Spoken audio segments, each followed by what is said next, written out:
Good morning students. Previous క్లాస్లో IP problems మనం solve చేస్తున్నాం. సో టుడే ఇంకొన్ని ఐపీ ప్రాబ్లమ్స్ మనం సాల్వ్ చేద్దాము. స్ట్రైట్ లైన్ సంబంధించి ఇప్పటివరకు మనం చాలా విషయాలు నేర్చుకున్నాము. స్ట్రైట్ లైన్ సంబంధించి స్ట్రైట్ లైన్ ఈక్వేషన్ నేర్చుకున్నాము, స్లోప్ ఫార్ములాస్ నేర్చుకున్నాము. దానికి సంబంధించి ఇంకొన్ని మోడల్స్ కూడా చేస్తున్నాము.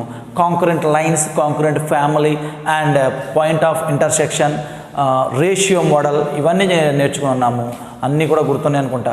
సో ఈరోజు ఇంకొన్ని ప్రాబ్లమ్స్ మనం సాల్వ్ చేద్దాము. దాని ఫస్ట్ వన్, సెకండ్ రోమన్లో ఏనా fifth sum. Find the set of values of A. Find the set of values of A if the points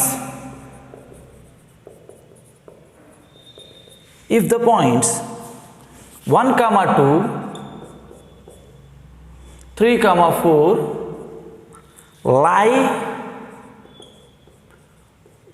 to the same side of straight line. 3x minus 5y plus a equal to 0. చూడన్నా, ఇదొకటి important one. Objective point of వ్యూలో, IP point of వ్యూలో, IP కాదు objective point of వ్యూలో important one. So ఇక్కడ ఏమడుతున్నాడు చూడండి concept. Already మనం ratio some model చేసాము.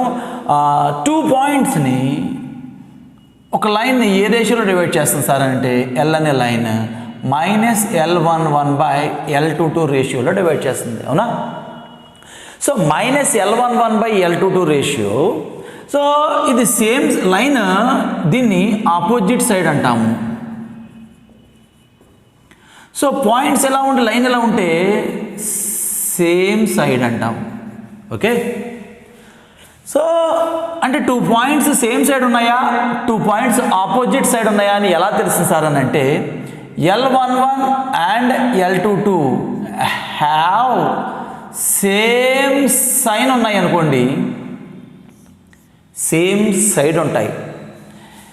L11 and L22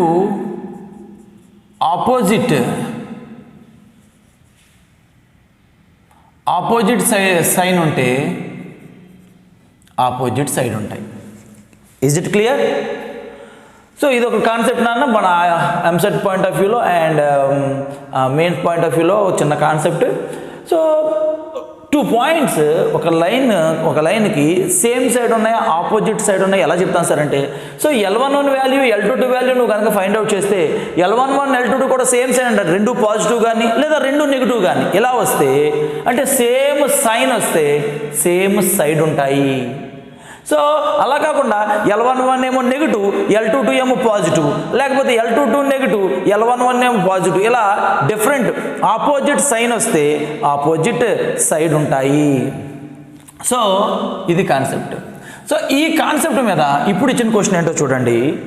find the set of values of a అంటే ఏ ఒక్క వాల్యూ కాదు, ఏమంటున్నారు set of values of a if the points 1, 2, 3, 4 lie to the same side of the straight line 3x minus 5y plus a equal to 0. So దీని ఏమందాం, L అన్న line కాబట్టి L అని అందాం.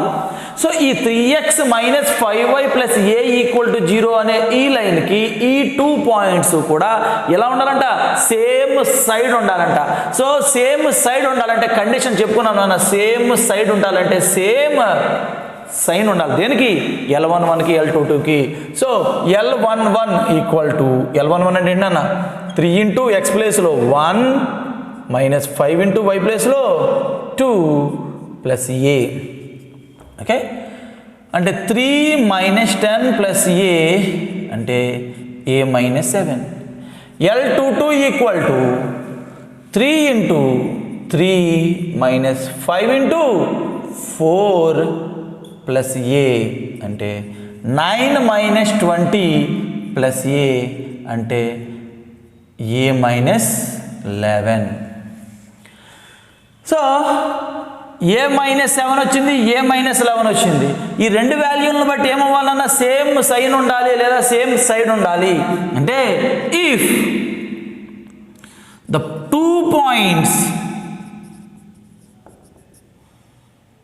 2 points lies same side of the line, then L11 and L22 have same sign. Okay, so ఎలా ఉండాలన్న, ఈ L11కి L22కి ఏముండాలి, సేమ్ సైన్ ఉండాలి. అంటే ఫస్ట్ వన్ ఏంటన్నా సేమ్ సైన్ అంటే ఏంటన్నా, అయితే రెండు నెగిటివ్ అయి ఉండాలి. అంటే a minus 7 is less than 0 or a minus 11 is less than 0. Okay, ఏమన్నా a minus 7 less than 0, a minus 11 అంటే ఈ రెండు ఏమన్నా సేమ్ సైన్ ఉండాలి. అంటే ఫర్ ఎగ్జాంపుల్ ఈ రెండు నెగిటివ్ అయి ఉండాలి కదా. ఈ రెండు ఫస్ట్ వన్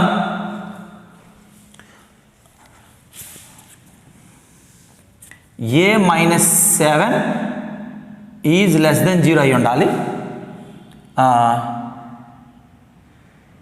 ఏ మైనస్ 11 ఇది కూడా లెస్ దెన్ 0 అయి ఉండాలి. అంటే ఏ లెస్ దెన్ 7, ఏ ఏమవుతుందన్నా లెస్ దెన్ 11. సో అలా కాకుండా second one a minus 7 greater than 0 or a minus 11 greater than 0. అంటే a greater than 7, a greater than 11. అంటే ఏ వాల్యూ 11 కంటే ఎక్కువ ఉండాలి లేదా ఏ వాల్యూ 7 కంటే తక్కువ ఉండాలి. అంతే కదా నాన్న, ఏ వాల్యూ 7 కంటే ఎక్కువ ఉండాలి, 11 కంటే ఎక్కువ ఉండాలి. చూడండి, ఏ గ్రేటర్ దెన్ 7 అంటే 7 కంటే ఎక్కువ, 11 కంటే ఎక్కువ. ఈ రెండుతో పోల్చుకుంటే ఏ గ్రేటర్ దెన్ 11. అలాగే ఇక్కడ ఏ లెస్ దెన్ 7, ఏ లెస్ దెన్ 11. రెండుతో చిన్నది 7 కాబట్టి ఏ లెస్ దెన్ 7 అయి ఉండాలి రెండింటిని. So from 1 and 2 A less than 7 అంటే ఎప్పుడు 6 అయినా ఉండొచ్చు, 5 అయినా ఉండొచ్చు, 4 అలా సో మైనస్ నెగిటివ్ ఎంత అయినట్టు. కాబట్టి therefore a belongs to ఏమన్నా మైనస్ ఇన్ఫినిటీ టు 7. అలాగే దీన్ని పోల్చుకుంటే మనం and a belongs to 11 to a greater than 11 అంటే 11 కంటే పెద్ద వాల్యూ. అంటే 11 టు ఎక్కడ వరకు నాన్న ఇన్ఫినిటీ వరకు ఏదైనా కావచ్చు. Therefore a belongs to minus infinity to 7 union 11 to infinity. అర్థమైందా? అంటే ఫర్ ఎగ్జాంపుల్ 7కి 11కి మధ్య ఉన్న 8 తీసుకో. 8 తీసుకుంటే ఏమవుతుందండి, ఇదేమవుతుంది, ఇది పాజిటివ్ అవుతుంది, ఇదేమవుతుంది నెగిటివ్. సో అప్పుడు ఏమవుతుంది, ఇది పాజిటివ్ అవుతుంది, ఇది నెగిటివ్ అవుతుంది. సో పాజిటివ్ ఆపోజిట్ సైన్ వచ్చింది, ఆపోజిట్ సైడ్ ఉంటాయి, కానీ వాడికి కావాలి సేమ్ సైన్. ఇప్పుడు రెండింటికి మధ్య ఉన్న 10 వాల్యూ తీసుకో. 10 వాల్యూ తీసుకుంటే 10 మైనస్ 7 అంటే 3, 10 మైనస్ 1 అంటే -1. సో ఒకటి పాజిటివ్ ఒకటి నెగిటివ్ అవుతుంది. సో కాబట్టి అంటే ఏముండాలి నాన్న, అయితే దాని వాల్యూ 7 కంటే తక్కువ ఉండాలి లేదా 11 కంటే ఎక్కువ ఉండాలి. దాని సెట్ ఆఫ్ పాయింట్స్ ఏ వాల్యూని సో ఇలా డినోట్ ఇలా మనం ఐడెంటిఫై చేస్తాం. ఇది ఎలా చేయగలుగుతాం సార్ అని అంటే, సో ఇది మనకు ఐడెంటిఫై ఉండాలి, సేమ్ సైన్ ఉండాలా లేకపోతే సేమ్ ఆపోజిట్ సైన్ ఉండాలి. ఓకే, సో ఇది ఈ సమ్ గురించి. నెక్స్ట్ కాంకరెంట్ ఫ్యామిలీ మీద ఒక సమ్ చేద్దాము. Concurrent family. సో మీకు ఐడియా ఉండాలి కాంకరెంట్ ఫ్యామిలీ. సో కాంకరెంట్ ఫ్యామిలీకి ఈక్వేషన్ ఏంటన్నా L1 plus lambda L2 equal to 0. గుర్తుందన్నా? సో ఆ మోడల్ మీద ఒక సమ్ చేద్దాము. సెకండ్ రోమన్లో 9th one. If 3a plus 2b plus 4c equal to 0, then show that the equation ax plus by plus c equal to 0 represents A family of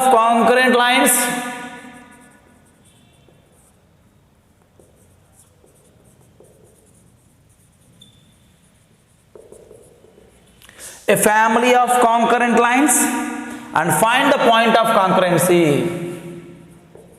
and find the point of concurrency. ఏనా? So ఏమంటున్నాడు ఇక్కడ ax plus by plus c equal to 0. Actually ఇది ఏంటన్నా ax plus by plus c equal to 0 is the general equation of straight line. అంటే ఇది ఒక straight line equation. ఇది వాడేమన్నాడు కానీ ఇది the equation represents a family of concurrent lines. అది ఒక లైన్ కాదు, కాంకరెంట్ ఫ్యామిలీ అట. అంటే కాంకరెంట్ ఫ్యామిలీ ఇన్ఫైనైట్ లైన్స్ దాంట్లో ఉన్నాయి అని ప్రూవ్ చేయి అని అంటున్నాడు. సో అని ప్రూవ్ చేయాలంటే with the help of if 3a plus 2b plus 4c equal to 0, with the help of the equation 3a plus 4b plus 4c equal to 0. So దీన్ని use చేసుకొని దీనిని మనం ఫ్యామిలీ ఆఫ్ కాంకరెంట్ లైన్స్ అని prove చేయాలి. So first ax plus by plus c equal to 0 equation 1 అన్నాం. Next 3a plus 2b plus 4c equal to 0 equation 2 అని అందాం. దీన్ని చేంజ్ చేద్దాం. ఎలా చేంజ్ చేద్దామంటే 2b లేకపోతే cగా మారుద్దామా? c అన్న మార్చవచ్చు లేదా b అన్న మార్చవచ్చు. 2b equal to -3a minus 4c, b equal to -3a minus 4c by 2. So substitute b in equation 1. Equation 1లో సబ్స్టిట్యూట్ చేద్దాము. ax ప్లస్ b అని అంటే ఏమొచ్చిందని మనకి -3a minus 4c by 2 plus c equal to 0. అప్పుడు ax -3ay by 2 minus 4cy by 2 plus c equal to 0. దీంట్లో 2 times. So ఈ రెండింటిలో మనం ఏం కామన్ చేయొచ్చు? రెండింటిలో ఏం కామన్ చేద్దాం? ఏం కామన్ చేస్తే x minus 3/2y మైనస్ దీనిలో నుంచి c కామన్ చేద్దాము. -c కామన్ చేద్దాము లేదా ప్లస్ c ఏనా ప్లస్ c కామన్ చేద్దాము. అప్పుడు -2y plus 1 equal to 0. అదేనా? సో ఈ రెండింటిని బేస్ చేసుకుని ఈ రెండింటిలో ఏ కామన్ చేసేస్తే x minus 3/2y plus c/a into -2y plus 1 equal to 0. ఇది ఎలా ఉంది అన్న? L1 plus lambda L2 equal to 0. Therefore equation 3 represents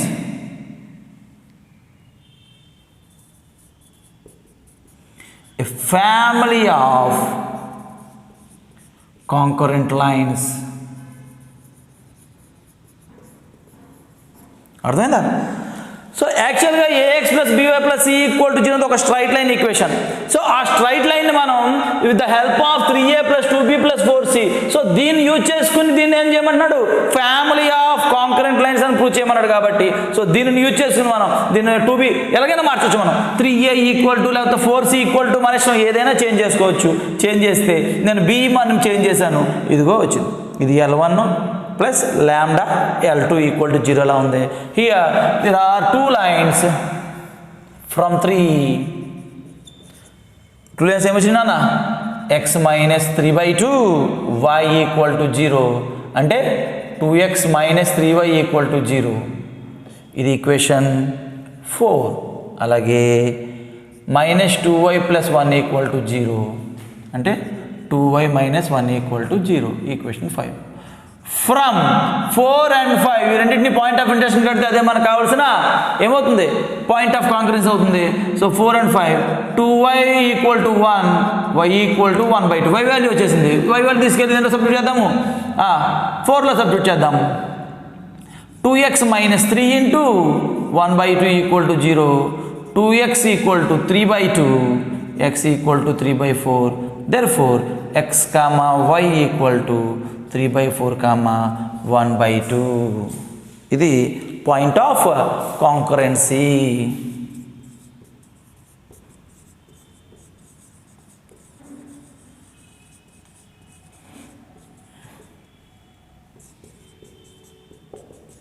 Three by 4 comma 1 by 2. Okay. So ఇది నాన్న ఫ్యామిలీ ఆఫ్ కాంకరెంట్ లైన్స్ గురించి ఉన్న ఒక చిన్న సమ్. ఓకే, ఇప్పుడు నెక్స్ట్ మోడల్లోకి వెళ్దాము. Next model. సో దీంట్లో ఇంకొక సమ్ ఉంది, ఆ సమ్ని సాల్వ్ చేస్తారన్నా నా సమ్. సో దీని తర్వాత 10th వన్ ఉంది, ఐపీ టెక్స్ట్ బుక్ ఉంటే కనుక ఆ 10th one some same model మీరు కూడా ట్రై చేయండి. ఆ సేమ్ మోడల్ సమ్ ఏనా.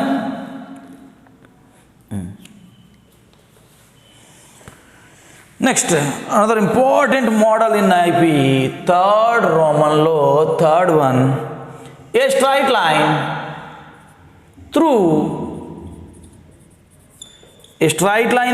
Q root 3 comma 2 makes an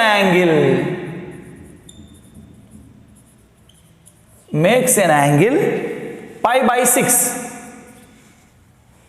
with positive x-axis.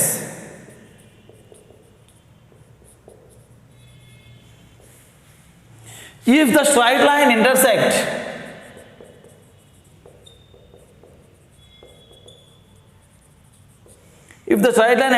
the line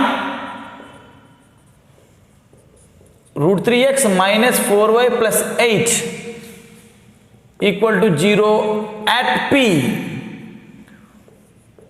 find distance PQ. ఇది ఒక important model. Okay, so question ఒకసారి చూడండి. ఏ straight line through Q root 3 comma 2, a straight line through root 3 comma 2 makes an angle pi by 6 with positive x-axis. If the straight line intersect the another line root 3x minus 4y plus 8 equal to 0 at P. So there is a point Q root 3 comma 2. If a line passing through Q and there is another line in this plane, that is the root 3x minus 4y plus 8 equal to 0. These two lines are intersect at P. These two lines are intersect at P. So here we find the distance P and Q. Let the distance from P and Q is R. The line which is passing through Q root 3 comma 2 making an angle of pi by 6 means 30 degrees with x-axis. So there is a value point x1 y1 and angle theta and the distance r. There is a formula in 3 terms, that is the parametric equation.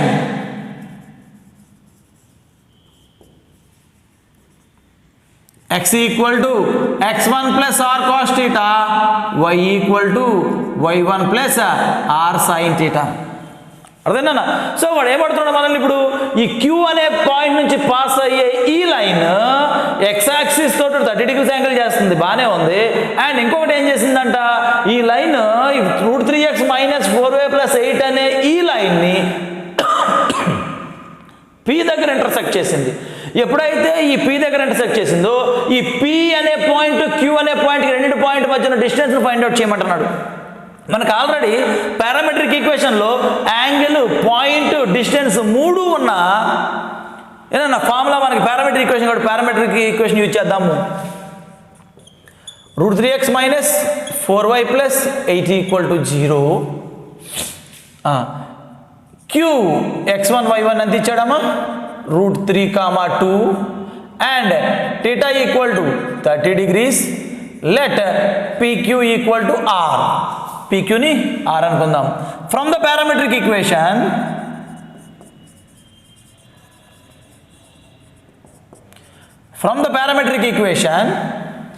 x equal to x1 plus r cos theta, y equal to y1 plus r sin theta. అంటే √3 plus r cos 30. √3 plus r cos 30 value √3/2. Therefore √3 plus √3r/2. 2 plus r sin 30. 2 plus r into 1/2 sin 30 value 2 plus r/2. Therefore p x comma y equal to √3 plus √3r/2 comma 2 plus r/2. Sir ఇది p value అని మీరు ఎలా చెప్పగలుగుతున్నారు sir? p value అని అంటే parametric equation అంటే ఏం చెప్పానన్నా, ఒక straight line మీద q అని ఏదైనా ఒక పాయింట్ నుంచి r డిస్టెన్స్లో ఉన్న ఇంకొక పాయింట్ అని కనుక మనం ఫైండ్ అవుట్ చేయాల్సి వస్తే మనం యూజ్ చేసే ఫామ్లో పారామెట్రిక్ ఈక్వేషన్ మనం చెప్పుకున్నాం. సో ఇక్కడ q అనే పాయింట్ నుంచి r డిస్టెన్స్లో p అనే పాయింట్ ఉంది కాబట్టి సో ఈ రెండు మధ్య డిస్టెన్స్ ఓకేనా. సో p పాయింట్ వచ్చింది ఇప్పుడు మనకి. So p లైజ్ on equation 1. Therefore ఈ పాయింట్ దాన్ని సాటిస్ఫై చేయాలి. √3 ఇంటూ x ప్లేస్లో √3 plus √3r/2 comma and -4 into 2 plus r/2 plus 8 equal to 0. √3 into √3 3 plus √3 into √3 3r/2 -4 into 2 -8 minus 4r/2 plus 8 equal to 0. 8 cancel.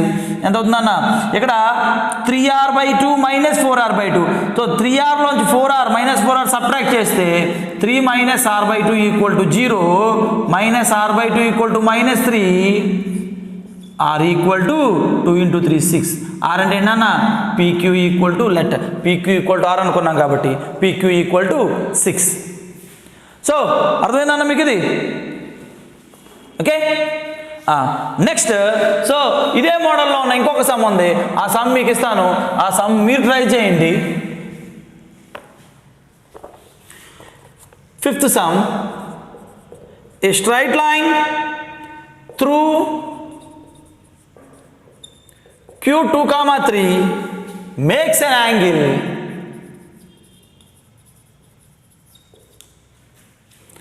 (3π/4) with negative x-axis. With negative x-axis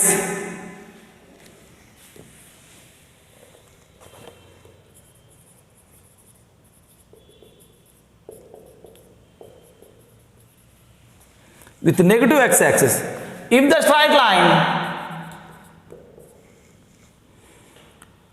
intersect the line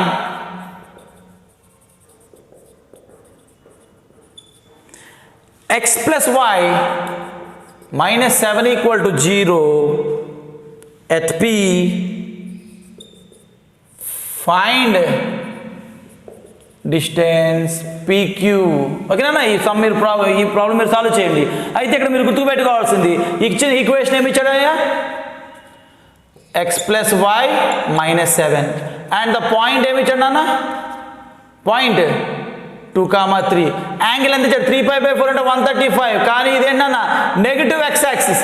మనకు కావాల్సింది positive X axis కావాలి అంటే ఇది నాన్న ఇలా ఇచ్చాడు angle anti clock డైరెక్షన్లో. మనకి ఈ యాంగిల్ కావాలి. సో 180 - 135 అప్పుడు ఎంత అవుతుంది? 45 degrees యాంగిల్ అవుతుంది. Or common. ఓకే, ఇది మీరు ట్రై చేయండి. సో నెక్స్ట్ క్లాస్లో మనం ఓకే ఈ మోడల్ అన్నింటి మీద ఆబ్జెక్టివ్ సమ్స్ చేద్దాం. ఓకే నాన్న, థ్యాంక్ యూ.